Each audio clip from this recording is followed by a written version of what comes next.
Sipag versus bayaw naman ang inaantabayanan sa local election ng Makati. Ang graduating senator kasing si Nancy Binay naghain na ng kandidatura sa pagkaalkalde at posibleng makalaban niya ang asawa ng kapatid na si Mayor Abby Binay. Para bigyan ng mukha ang balita, may live report mula sa Makati si Mobile Journal Yeda Pascual. Yeda. Okay, dito pa rin tayo sa Barangay Valenzuela Community Complex kung saan naghahain na ng Certificate of Candidacy ang mga hatakbo sa local election dito sa lungsod ng Makati.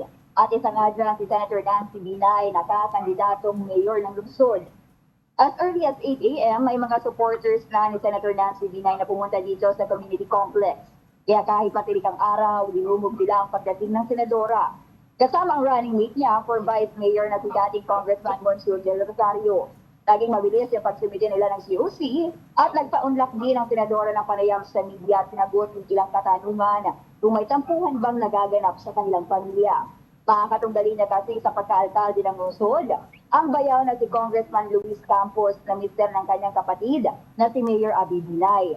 Dito nilinaw niyang wala raw silang binangga o banggaan ng kanyang kapatid. May makahulugang story din si Mayor Abby Binay sa kanyang Facebook account at nakasaad dito na love needs action, trust needs proof, and sorry needs change. Narito naman ang bahagi ng panayam kay Senadora Nancy Binay.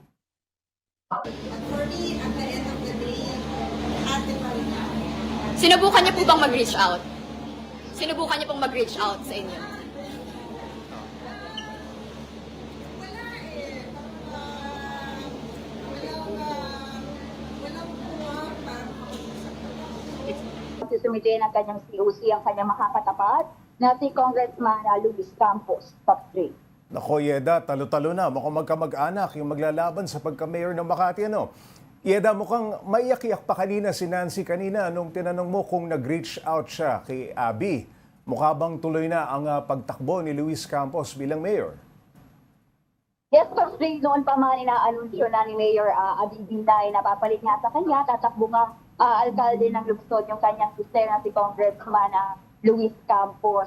Kanina naging emotional nga si Senator Nancy Binay nung tanungin natin siya dahil para sa kanya, sabi niya pati wala daw pag-uusap na nangyari sa pagitan niya at ng kanyang kapatid.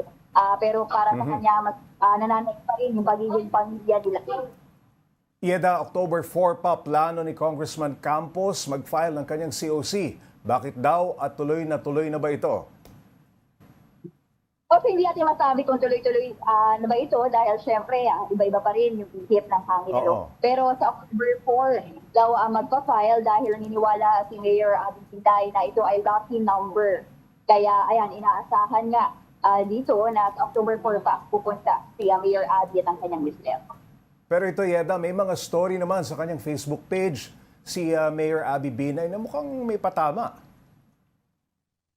Yes, tama ka dyan, Kapitoy. Nabanggit ko nga kanina yung isang story ni Mayor Nancy, yung love needs action, trust needs proof, sorry needs change. At sinundan niya pa yan ng it is better to be good than to be nice.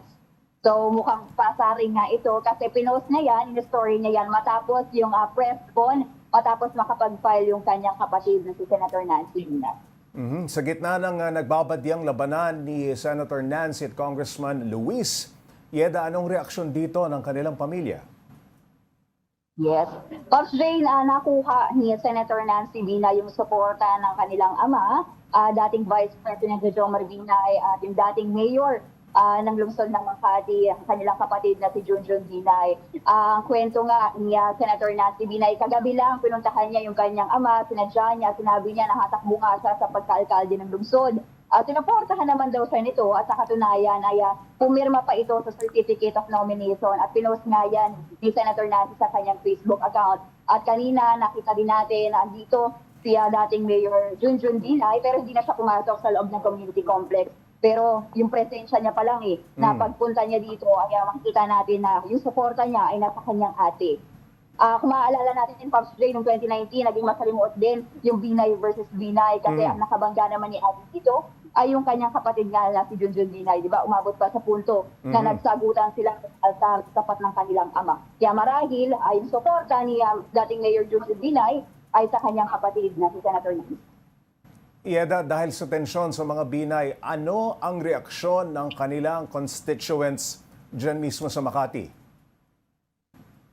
Pag-play dito kanina, as early as 8 a.m., andito na yung mga supporters ni Senator Nancy Binay at sila yung ating mga nag-interview. Ang sabi nila ang gusto talaga nila ay Binay pa rin, apelidong Binay pa rin yung manaig dito sa lungsod ng Makati. Wala kasing ibang supporters na pumunta sa kabilang panig. Siguro dadagsa naman yan kapag nag-file na sila ng COC sa October 4. Alright, maraming salamat. Mobile Journal, Yeda Pascual.